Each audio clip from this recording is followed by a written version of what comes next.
Hey everyone, welcome to another installment of Harry Potter Theory. Today we'll be discussing the brand new television adaptation of the Harry Potter series that has just been officially announced by HBO Max. On April 12th, the Warner Bros. Discovery's direct-to-consumer offering shared on Twitter, "Your Hogwarts letter is here. Max has ordered the first ever #Harry Potter scripted television series, a faithful adaptation of the iconic books.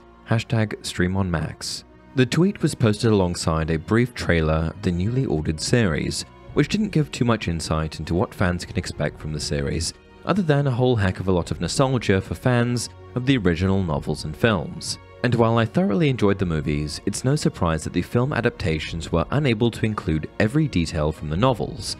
It simply would have made the movies too long.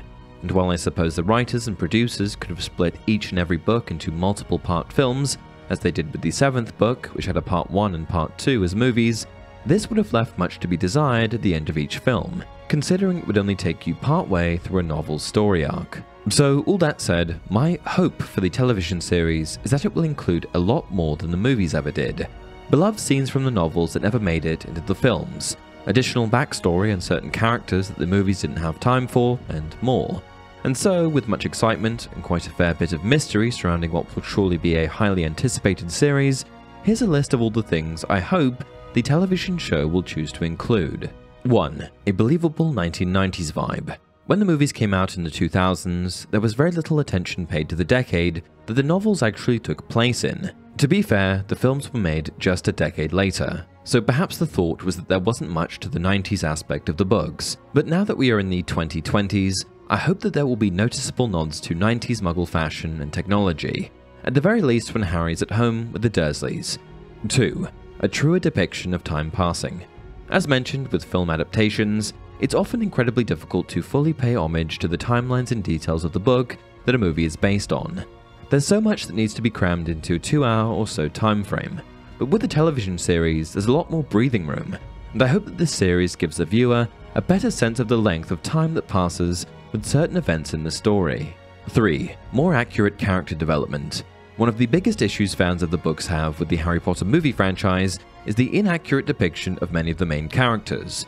For example, in the films, all of Ron's most memorable lines from the books are inexplicably given to Hermione. This resulted in film Ron coming across as a bit of a dolt, so I sincerely hope that in the television series, we'll get to see the brave and loyal side of Ron, not to mention the rebellious and sassy side of Harry. 4. Quality animation of the Quidditch matches. Now, this one is no one's fault. The technology was where it was at the time, and the Harry Potter filmmakers did their best, but the animation of the Quidditch matches in the movies is terrible. I for one can't wait to see what modern animation technology can do with these exciting scenes. 5. The Society for the Promotion of Elfish Welfare, S.P.E.W. The S.P.E.W. organization founded by Hermione in 1994 was completely excluded from the films. I think it will be an important plot point to include in the modern adaptation.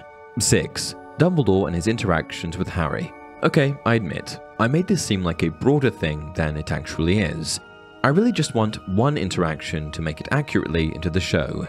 The conversation between Harry and Dumbledore in the Goblet of Fire. In the books, Albus calmly asks Harry if he put his name in the Goblet of Fire. In the movies, he yells. It's made for many a meme and it's hilarious, but it's completely wrong. And with that, we've come to the end of another video. What did you think? What do you hope to see in the new television adaptation? Please share your thoughts in the comments below, and as always, if you enjoyed this video, don't forget to like it and subscribe to the channel. Until next time, remember, it does not do to dwell on dreams and forget to live.